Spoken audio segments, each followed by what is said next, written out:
However good we are as drivers, all of us, have weaknesses. What's yours? My bad points as a driver? I don't have any. I'm a perfect driver. I knew I was going to learn something. I'm not the average white van man. So you think you're a good driver? 2 episodes back to back, Monday nights from 8 on UK Horizons. I'm nervous. Is it the army? But I acted up at school. Is it the Marines? Get off that bus! Get off! Well, it's not the Boy Scouts. Ma'am, yes, ma'am! Does everybody understand? Oh, yes, sir! This should help build self-esteem. You don't go into my space! You did good, okay? Beside yourself is all you need. This is the first time he's looked me in the eye in 2 years. High School Boot Camp's part of America Revealed, Tuesday nights at 10 on UK Horizons. This is Step Back and Boogie, 64 enormous disco anthems. Heaven must be missing an angel. 4 CDs of the funkiest hits from the ultimate dance decade. All your 70s favourites back together in one magnificent box set collection. Step Back and Boogie is the big hit sound of the best time ever. 64 original disco classics. More than 240 minutes of the feel-good music we'll love forever.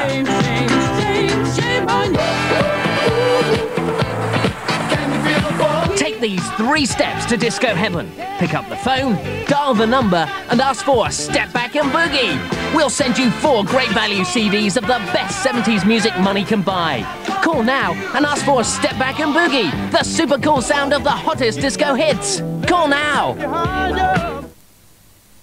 Bye-bye. Thank you. Bye. Hi, madam. How can I help you? Yeah.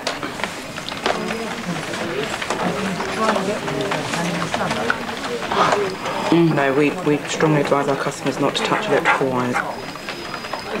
Yeah. We'll send an engineer out to you as soon as we possibly can. Yeah, sorry. I'm just going to have to put you through. Hold on a second. Sorry, sir. Just put you on hold for a second. Yeah.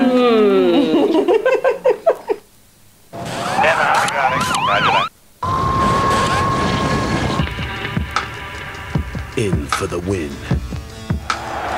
The players, the fans, and the struggle. Who cares about the pain, the sweat, and the tears? The game is nothing. Winning is everything. Great Sporting Clashes weekend starts Saturday from 4 and continues Sunday on UK Horizons.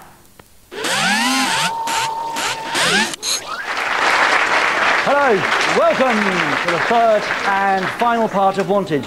Now ask yourself at home, what's wrong with this picture? If you've watched Wanted since the beginning, and we've been on for 4 weeks already, normally by now, at least one of the teams have been caught by the trackers. This week, they don't seem to be catching anyone. Victoria and Charlotte are still at large in Swansea, Joan and Pat are still at large in Sheffield, and John and Angus are still hiding out in Bracknell. You could change all of that for £1,000, 0990 200 600, if you want to help the trackers and go on a holiday in the summer for £1,000, because we haven't caught anyone yet, and it seems to be more exciting when we do.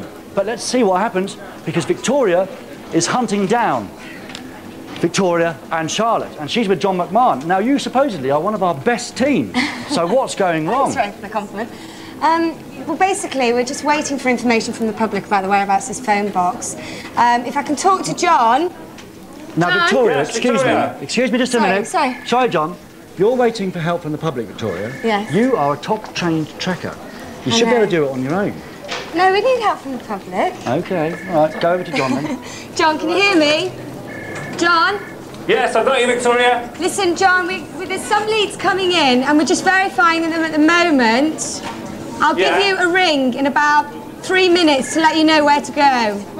All right, I've been stopping people on the street and talking to them, but I don't understand Welsh. Learn it! It's actually a very good square to a very good area to play in Swansea, isn't it? Because we're not very well picked up in Wales, are No, we? we're not. No. So Victoria and Charlotte did something right at the end of the week. They did. OK, you've only got 9 minutes left Wish us luck. to catch them.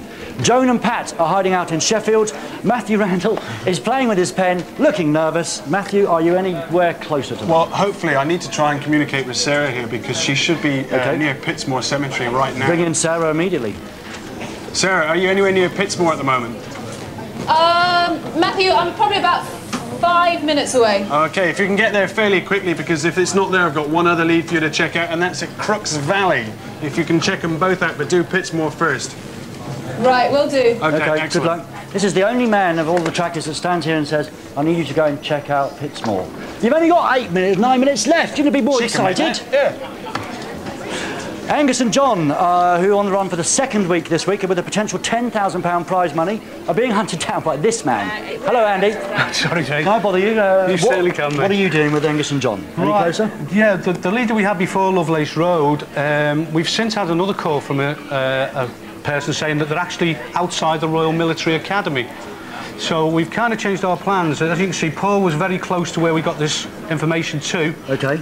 We're trying to get Paul across to there to check that out where is before we go north. So where is the Royal Military Academy? Is it on that map? Aldershot. Is it on that map? If we go back out onto the home page. No, I don't think we've got time. Let's go straight to Paul. Paul? I'm OK. Tell him what you want to tell him. They won't let him in. Paul! Yes, I'm here. I've just been trying to get into a military academy because they got phone boxes inside there. But this guy, if you have a look at him, he's telling me no way. Andy, I thought you said cool. Mean and moody. Paul, you're trying to compromise national security, you fool. I know. This is the man who was thrown out of Oxford, everybody. No go there. Go back to the original lead then, Paul. OK. Yeah, all right. 8 minutes left, Andy, to get a fourth. Now, as I said earlier on tonight, last week, Angus and John evaded capture and won themselves £5,000, which is theirs to keep whatever happens tonight. And flush with their success, they've spent a second week on the run performing their daily task of collecting honey from a bee farm and taking tea and honey sandwiches with the local Women's Institute. Rock and roll! The local vicar in Watford was a fast-thinking man. Whilst we were coming out of our box on Sunday night, he was running up the road to one of his parishioners to get a copy of this, the Beekeeper's Annual. So Monday morning, we're halfway on our way to our first beekeeper. The boys are off to a flying start with beekeeper John Fosway, who happens to be a friend of the vicar. Then we lift it out, the whole thing. Sticks to it, yeah. And it's straight into the pot. And then it's off to the beekeepers' lady friends at the local Women's Institute. About 2 hours old ago, this was in the hive. But Paul is finding it more difficult to get a way in. A little bit flummoxed, going to have to get back on the phone and see if we can come up with anything a little bit more positive. At the moment, I really do feel like I'm clutching at straws. The Leamington ladies pass the boys on to the next link in the beekeeping chain. Food of the gods. And the beekeeper passes the boys on to his wife at the local Women's Institute. I'm suddenly very worried about my manners when I'm eating with the members of the WI. Still on the outside of the beekeeping world, Paul starts to fall apart. Still completely flummoxed. We don't have a foggiest. And it's too serious. I'm going to relax a little bit. On Wednesday, it's business as usual, with the boys sticking closely to their faultless plan. I'm going to attempt to cut a square of honey out of this myself. I don't think the women from the WI would like to see it in my hand like that. No, not really. Do you know I reared both my two sons on honey? Did you really? Yeah. No. Yeah. I had a rubber dummy, it hadn't got a bone round, and I used to stick it in the pot, stick it in, and come and wash it, do the same again. Dazed and confused, Paul resorts to impressions to get in with the beekeeping community.